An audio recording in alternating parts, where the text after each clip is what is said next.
Olá, alunos da terceira série do ensino médio, muito bem-vindos à nossa aula de hoje, aula de História. Meu nome é Luíse Coutinho e hoje a gente vai falar um pouquinho sobre os antecedentes da Primeira Guerra Mundial.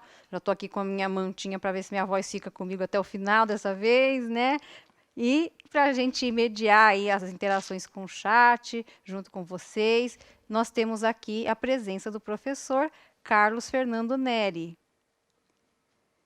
Então, hoje a gente vai começar falando um pouquinho dos antecedentes da Primeira Guerra Mundial, fazendo gancho com o que nós vimos na aula anterior, onde nós falamos do imperialismo, do neocolonialismo, que gerou diversas questões aí nas relações políticas e econômicas da Europa no século XIX e início do século XX. E como não poderia deixar de ser, né, uma das consequências dessas novas relações que começaram a ocorrer ali naquele contexto de neocolonialismo e de imperialismo foram as rivalidades entre as nações, né? Começando lá com a partilha da África, da Ásia, a questão da eugenia e das ciências ali do chamado darwinismo social, né? E no setor econômico, as disputas econômicas começaram a acontecer entre os países, desembocando nesse conflito que até então não tinha havido nenhum daquelas proporções. Então, antes da gente começar a falar desses antecedentes, aí vamos dar uma olhadinha nas habilidades da aula de hoje, né? Os objetivos são apresentar o contexto social e político que favoreceu o acirramento das rivalidades, como eu comentei agora, né? E identificar as relações de poder e conflitos de interesses entre as nações que implicam na ascensão de ideologias, disputas econômicas, políticas e guerras. E a habilidade do currículo paulista que está aí, né, pautando a nossa aula de hoje é estabelecer relações entre a mecanização das guerras, a desumanização do inimigo e o papel da pesquisa científica para elevar a eficácia destruidora das guerras tecnológicas. Então vamos lá, pessoal, a gente vai relembrar um pouquinho o que nós falamos na aula anterior, né?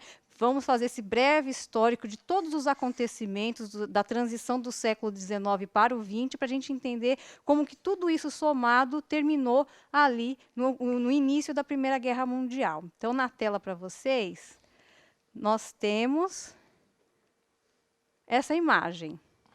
Olha só, essa charge francesa representa o imperador alemão Guilherme II. Já já eu falo um pouquinho dele, mas eu quero que vocês se atentem a esta imagem, né? O que o Guilherme II tem nas mãos e o que ele está fazendo, né? Então, ele está aí com um globo terrestre nas mãos, ele parece estar mordendo, comendo, querendo engolir o planeta todo, né? Então vamos pensar um pouquinho nessa imagem, porque já já a gente volta nela, né? O que a imagem sugere sobre as intenções políticas de Guilherme II? Então, só para lembrar, o Guilherme II, imperador alemão aí do século XX, né? Ele foi um dos líderes que encabeçaram a Primeira Guerra Mundial. Mas antes de a gente chegar nesse momento, olha aí na tela o que nós temos de imagens para a gente contextualizar essa Primeira Guerra, né? Então, nós temos duas imagens muito distintas, até pelo próprio fato de uma estar em preto e branco e a outra em cores, né, se tratando de uma pintura. Olha a imagem da esquerda, né, são quatro imagens que representam um conflito armado que ocorreu em 1912, que é a Primeira Guerra Balcânica, né? Era um contexto ali já de rivalidade sendo levado a cabo, né, nesse momento pré-Primeira Guerra Mundial. Só que do outro lado ali temos uma imagem que representa um sentimento coletivo da população europeia em relação ao que seria a vida dali para frente, né, com todo o progresso que o neocolonialismo estava trazendo por aqueles países, e o pessoal estava num clima de felicidade, de alegria, né? Então, olha só, se nessa transição entre o século XIX e XX nós tínhamos essa sensação de paz, de alegria, de festejar e, ao mesmo tempo, guerras, tá estranho isso, né? Tá uma coisa discrepante.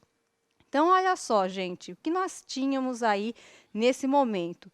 Então, recapitulando, nós temos a segunda Revolução Industrial, em 1850, que trouxe várias inovações técnicas, né? Trouxeram aí novas tecnologias, a descoberta da energia elétrica, e essas novas tecnologias foram todas empregadas na produção industrial, né? Somado a isso, nós temos já a mencionada partilha da África e da Ásia, onde os países europeus, indo ao continente africano, por exemplo, queriam buscar matérias-primas, né, para usar em suas indústrias. Com a matéria-prima sendo extraída praticamente de graça lá da África, claro que na hora de você transformar isso em uma mercadoria, o preço de custo dessa mercadoria vai ser muito mais barato. Isso vai aumentar os lucros dessas potências econômicas da Europa aí. E mais, né, a própria África, o próprio continente africano serviria como mercado consumidor desses produtos, né, assim como a própria Europa e outras regiões do mundo. Então, a ocupação desse continente estava a serviço, né, do crescimento econômico e industrial desse momento, né? Esse crescimento industrial acabou gerando rivalidades entre as então aí, duas potências econômicas, né, que eram Inglaterra e França. Inglaterra e França tinham bons territórios ali na África, uma boa quantidade, né, exploraram aquele território, extraindo as matérias-primas e tudo mais, e eles começaram num determinado momento competir, né? A França e a Prússia acabaram se envolvendo numa guerra que tinha muito a ver com isso, que é a Guerra Franco-Prussiana. Então, aí na tela tem mais ou menos a data em que isso ocorreu, né?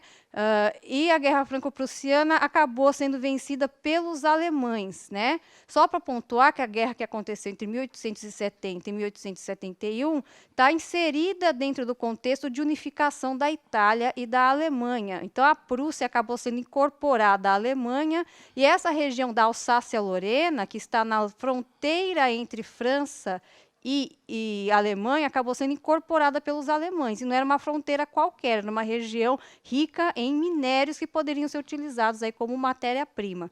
Então, já começa aquele clima de rivalidade a se desenhar nesse momento. A Alemanha meio que já está ali, chegando na Europa, no país recém-nascido, e já está despontando como uma grande potência, ameaçando os franceses nesse primeiro momento. Depois, para justificar aquela imagem que nós vimos, né, de um baile acontecendo na noite parisiense, né, com a pintura do Toulouse-Lautrec, nós temos a chamada Belle Époque. Tá? A Belle Époque basicamente representa aquele sentimento coletivo da população europeia. Agora sim, estamos num momento de grande progresso, né? Os países estão enriquecendo, as pessoas têm emprego, as pessoas têm acesso aos bens e mercadorias. Então, para o europeu, que não tinha a visão do que estava acontecendo, por exemplo, na África, para ele estava tudo bem, né? E o enriquecimento dos países dá aquela estabilidade econômica, política e social, e o pessoal está achando que está tudo maravilhoso e tem aquele sentimento de progresso, de paz, de estabilidade. E, então, esse sentimento coletivo, né, a gente chama de Belle Époque, bela época em francês, né, que vai ali justamente do finalzinho do século XIX até o início da Primeira Guerra Mundial, que é quando o pessoal percebe que a coisa não estava pacífica, nem estável, nem alegre, coisa nenhuma, né? Olha só o exemplo, voltando ali para a nossa tela. No mesmo contexto de tudo isso, nós temos a questão sérvia, tá? Que acabou culminando naquela guerra que vocês viram nas imagens de agora há pouco, né? A questão sérvia tem a ver ali com as nações eslavas que estavam espalhadas pela região do atual leste europeu, mas que não tinham ali uma constituição de nação, não era um país com territórios delimitados, estados constituídos, e existiam interesses de alguns impérios da época em cima dessa população, né, dessa criação desse estado eslavo, né, e os eslavos em si queriam uma coisa mais independente, que é o que a gente vai ver daqui a pouco. Mas a questão sérvia acontecendo ao mesmo tempo da chamada Belle Époque já demonstra para a gente que a paz estava muito longe de acontecer, pelo contrário. Então, vamos prosseguir aí com a nossa aula. Então, olha só na Alemanha, né? Na nossa tela, o Otto von Bismarck, que era o primeiro-ministro, né, o chanceler alemão, tinha sido responsável pela unificação da Alemanha, que era um conjunto de diversos reinos, principados, e que agora estavam com poder único, centralizado na figura do Guilherme II. O Otto von Bismarck foi o responsável, né, pela vitória da Guerra Franco-Prussiana, o grande responsável pela unificação alemã. Mas vai chegar um momento que o Guilherme II vai dar um chega para lá no Otto von Bismarck e vai assumir o poder de uma forma um tanto quanto totalitária, né, e imperialista. Não que o Otto von Bismarck não fosse imperialista, mas ele ainda tinha algum apreço à diplomacia, vamos dizer assim. Agora, o Guilherme II, não, ele já queria demonstrar que a Alemanha, país recém-nascido na Europa, país recém-unificado, veio, né, mostrando, né, quais eram as intenções ali, queria constituir um grande império. Olha só a imagem que a gente viu lá no começo da aula, vamos lembrar disso, né?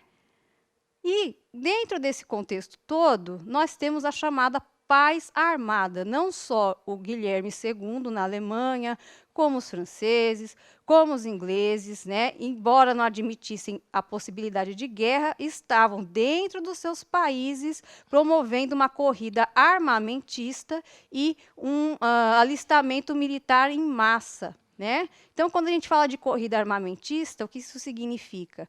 Com todas aquelas matérias-primas que eles estão extraindo de diversas regiões, né, entre elas os minérios, nós vamos pegar essa matéria-prima e transformá-la em armamentos. Né? Esse que vocês veem na imagem é um lança-chamas, tá? O lança-chamas, por exemplo, ele é utilizado até hoje, tanto que essa imagem é da Guerra do Vietnã em 1960, mas ele é um exemplo de armamento criado nesse contexto da corrida armamentista. Então, os países estavam todos desenvolvendo armamentos que promovessem uma destruição ou uma morte numa proporção maior, porque eles estavam sentindo clima de guerra ali internamente nas suas políticas, né? Embora a população não tivesse esse mesmo sentimento.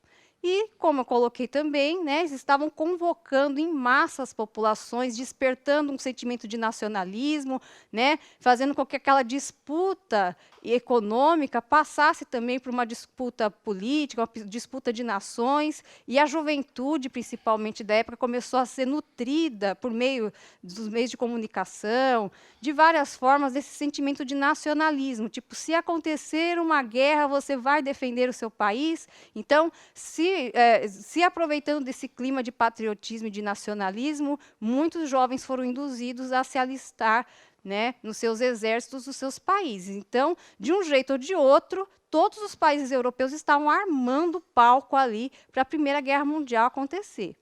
Tudo bem? Então, vamos prosseguir.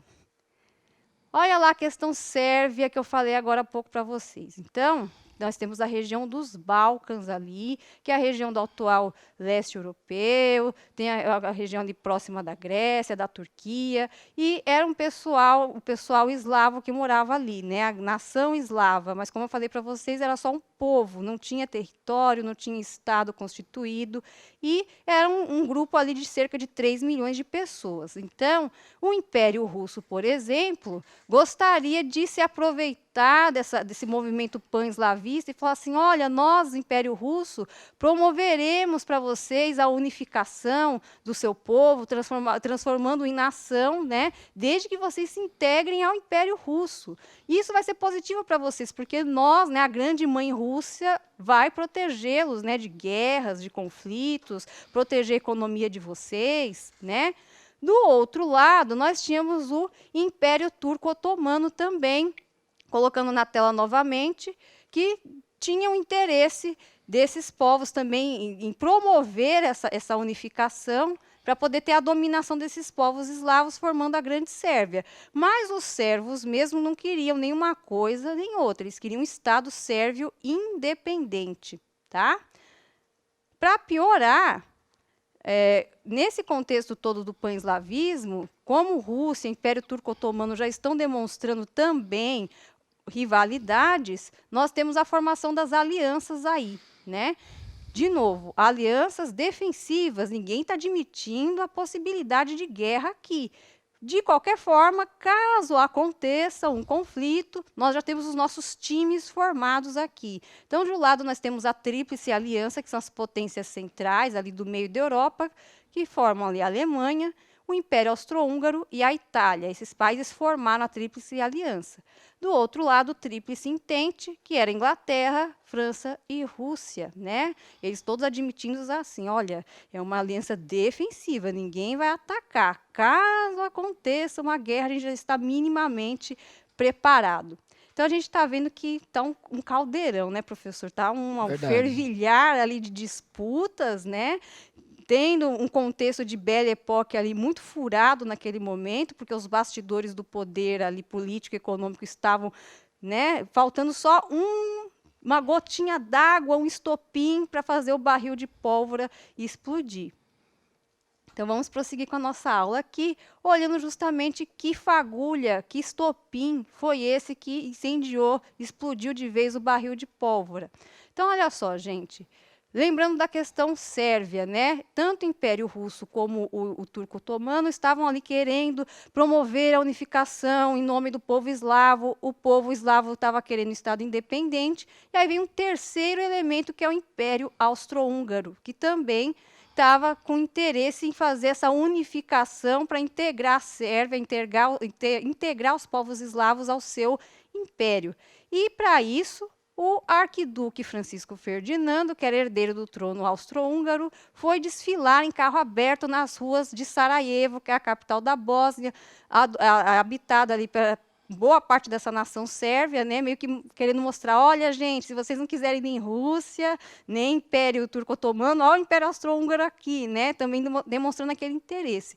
E aí, é claro, os povos sérvios, que defendiam o Estado sérvio independente, não gostaram nem um pouco da ideia, e nesse desfile em carro aberto, o arquiduque Francisco Ferdinando sofre um atentado, né? Ele é morto a tiros no meio do desfile, juntamente com a sua esposa, e isso no dia 28 de junho de 1914. Era esse o estopim que faltava para o conflito acontecer, porque a partir daí, um começou a declarar guerra contra o outro, né? A Rússia declarou guerra ao Império Austro-Húngaro, e aí depois a Inglaterra também a Alemanha entrou no conflito, e a Primeira Guerra começa a partir deste evento. Tudo bem até aqui? Então, acho que a gente já está preparado para a nossa primeira interação via chat. Vamos lembrar de novo da nossa imagem do começo da aula, né, pessoal?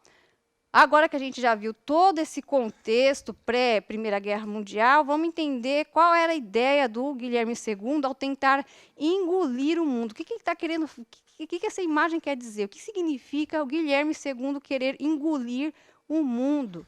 E vocês vão ter 2 minutos para colocar aqui para a gente no chat qual que é a intenção, qual que é a interpretação que vocês fizeram dessa imagem. Daqui a pouquinho a gente volta.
voltamos para a interação, alunos do terceiro ano, de olho no Enem. Aqui no chat nós temos algumas interações importantes, inteligentes. O José Soares nos diz que o Guilherme queria dominar o mundo. A Vitória também, né? A Vitória, o Leandro, eles nos falam que o objetivo da Alemanha nesse momento era dominar o mundo. E a Evelyn e o Carlos Eduardo, eles nos afirmam que o objetivo era a expansão de territórios.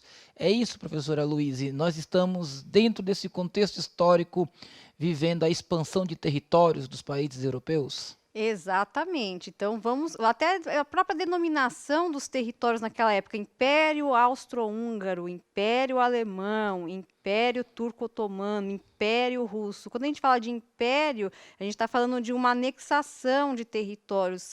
É uma nação que tem domínios até que extrapolam os limites do próprio continente. Então, quem colocou aqui a ideia de expansão territorial está correto. E, para o Guilherme II, essa expansão territorial não tem limite. Se a gente for vencendo guerra atrás de guerra até conquistar o mundo inteiro, maravilha. Só lembrando que essa também não era só a intenção do Guilherme II, não. De certa forma, era meio que a ideia de todos os países que participavam desse contexto de imperialismo. A Inglaterra, que era inimiga da Alemanha, a Rússia, a França e assim por diante. Era uma mentalidade política da época. Então, quem colocou dominar o mundo expandindo o território, está perfeito.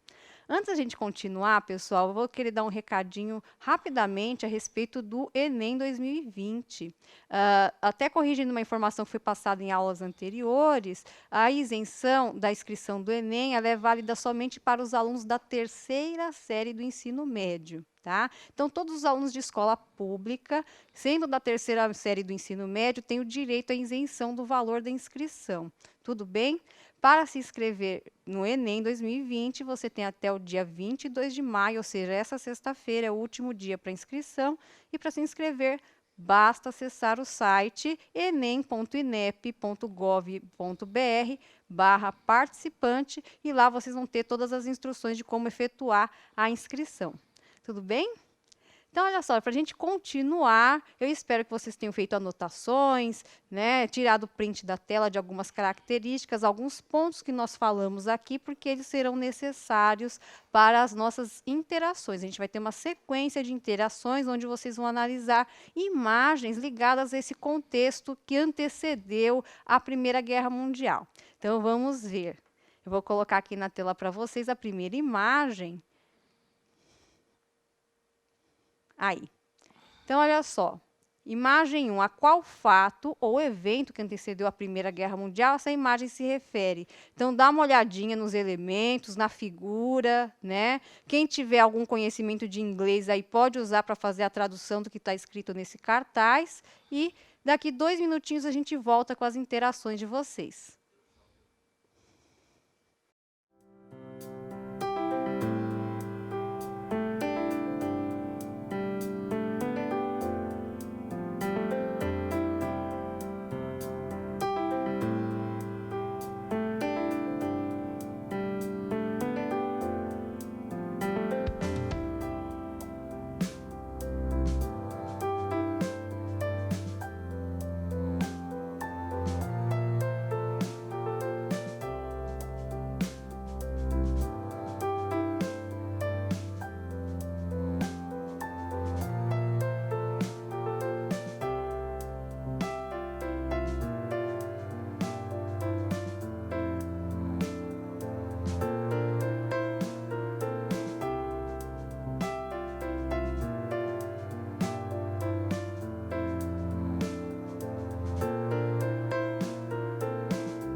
Voltamos para a interação. Vamos fazer agora a análise da imagem, do cartaz, e vamos aqui dialogar com os nossos alunos que estão participando da nossa interação. Nós temos que lembrar que nesse momento onde o Império Austro-Húngaro vai declarar guerra à Sérvia e vai arrastar os outros países para essa batalha, vai existir uma proliferação da propaganda para a guerra. Essas informações e essas propagandas vão se espalhar por muitos países, e o cartaz que nós estamos observando agora na tela representa uma dessas propagandas, onde dentro, se aproveitando daquele espírito nacionalista que está envolvendo as pessoas, a propaganda para a guerra ela vai ser importante aí, que vai levar muitas pessoas para o alistamento militar. Aqui na nossa interação, a Ana Carolina nos diz que o cartaz está se referindo ao recrutamento. O Gabriel está falando, juntamente com a Sabrina, que é um alistamento em massa. Ok? É isso mesmo, professora? É um alistamento militar que essa imagem está nos mostrando. Perfeito. Então, como o professor Carlos colocou, né, a propaganda nacionalista começou a ser muito forte nesse momento, demonstrando aquela disputa que ainda estava um pouco discreta, mas, de alguma forma, por meio da propaganda, eles conseguiram imputar nas pessoas esse sentimento nacionalista. Então, era muito fácil existirem depois cartazes como esses que nós apresentamos, com alguém falando: você se aliste no nosso exército. Então, a juventude, comovida por esse sentimento, começou a se alistar. E alguns países até promoveram o alistamento militar obrigatório. Os homens, a partir de 18 anos, eram obrigados a se alistar, e a guerra acontecendo ali poucos anos depois, todos eles acabaram compondo ali os exércitos. Então, quem colocou alistamento em massa, contexto da paz armada, recrutamento de jovens, está correto. Meus parabéns. Então, acho que vocês estão prontos para a próxima imagem. Também vocês terão 2 minutinhos para responder. Então, está na tela. Daqui 2 minutos a gente volta.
Voltamos para a nossa interação, para analisarmos a imagem que foi colocada. E o detalhe aí é que a Revolução Industrial, que já está bem desenvolvida dentro desse período, ela tem o objetivo, ela teve o objetivo, e era assim que se propagava na época, que o desenvolvimento tecnológico ele teria o objetivo de facilitar a vida humana. E essa imagem ela nos mostra o quanto todo aquele aparato tecnológico que a indústria proporcionou ao homem agora está sendo catalisado para a matança de milhões de pessoas, para o início da guerra. E aqui no chat, os nossos alunos, Luiz Fernando, Vinícius, o Caio Vinícius, a Fabíola, a Ana Maria e a Larissa, todos estão falando que a imagem representa uma guerra naval. Perfeito, é isso mesmo. Então, a guerra naval também está atrelada ao contexto de paz armada, de corrida armamentista. Até a Larissa colocou assim: a potência naval da Inglaterra. É isso mesmo, a Inglaterra, a gente sabe que é uma ilha, né? Então, ela tinha que ser muito forte na guerra naval para impedir até que as tropas adentrassem o seu território. Então, o forte da Inglaterra sempre foi a guerra naval e depois a guerra aérea, né? Para justamente proteger o território, que é uma ilha. E notem, vamos colocar de novo a imagem rapidamente, a imagem 2 na tela. Olha só o ano de fabricação deste navio, 1906, ou seja, alguns anos antes do início do conflito. Então, isso só mostra a preocupação ali em se preparar para uma guerra que eles teoricamente nem admitiam que ocorreriam, né? Prova ali a questão da paz armada. Não vai ter guerra, mas a gente está desenvolvendo navios de grande porte, navios de combate, né, professor? Verdade. Então, olha só, a gente vai para a nossa terceira imagem, é o mesmo esquema, vai ficar 2 minutinhos na tela para vocês e daqui a pouquinho a gente volta.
Voltando, a Maiara, a Giovana, o Rodrigo, a Stephanie, a Giovana e o Gabriel estão afirmando que esse mapa representa a divisão do continente em alianças militares. Estão corretos, professora? Estão corretos. Parabéns, alunos da terceira série, é isso mesmo. Então, o mapa representa aí a formação das alianças. A Tríplice Aliança, representando os países centrais, ali as potências centrais, e a Tríplice Entente, formada por Inglaterra, Rússia e França, né? Então, vamos colocar mais uma vez aí na tela o mapa para a gente, né? Então, tá lá, as áreas em verde representam a Tríplice Entente, né? Inglaterra, França e Rússia. A parte marrom central representa a Itália, Império Austro-Húngaro e Alemanha. E esses países aí que estão na corzinha mais clara, uns se mantiveram neutros, outros acabaram ingressando em outros momentos aí na guerra, que é o objeto de estudo da nossa próxima aula,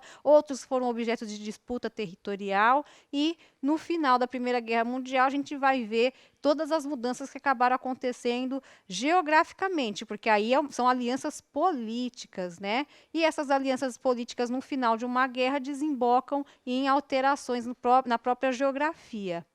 Certo, gente? Então, eu espero que vocês tenham gostado da aula de hoje. E antes da gente encerrar, eu vou deixar com vocês uma proposta de atividade complementar. Então, a gente acompanhando esse desenrolar desse contexto pré-Primeira Guerra Mundial, a gente já começa a entender que essa vai ser uma guerra diferenciada. Primeiro, pelas proporções, né? A quantidade de países que acabaram se envolvendo no conflito, né? Uma guerra de uma proporção enorme, né? Não tinha precedente disso até então.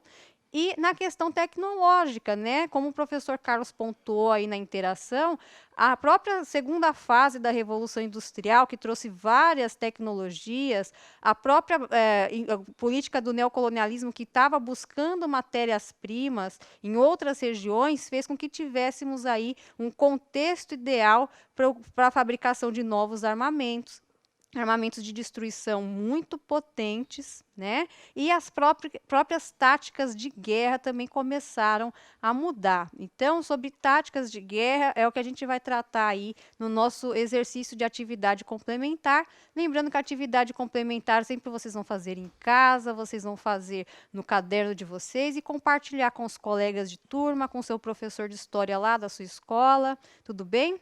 Então, vamos colocar na tela aí a proposta de atividade. Então, olha só, para a gente pontuar e deixar o gancho para a próxima aula, a gente já tem aí que a guerra teve 3 fases, a Primeira Guerra Mundial, né? A guerra de movimentos, que tinha sido algo inédito até então, a fase da guerra de trincheiras, que foi de 14 a 17, e depois o último ano, que já foi uma terceira fase de movimentos.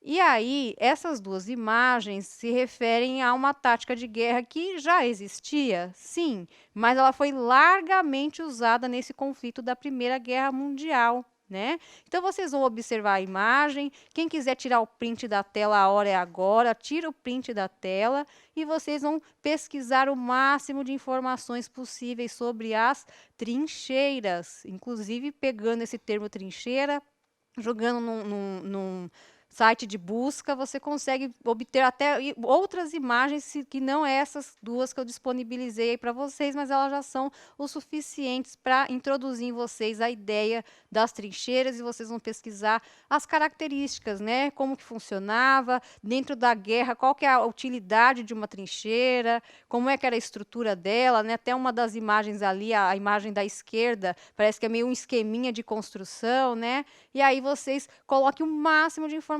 possível que vocês conseguirem levantar, lembrando sempre da nossa atitude historiadora. Então, para vocês realizarem bem essa pesquisa sobre as trincheiras, é importante vocês ficarem ligados aí nesses itens da nossa tabelinha, tá? Podem tirar o print aí da tela da atitude historiadora, né? E utilizem esse conjunto aí de instruções e de dicas sobre pesquisa para bem realizar a atividade de vocês.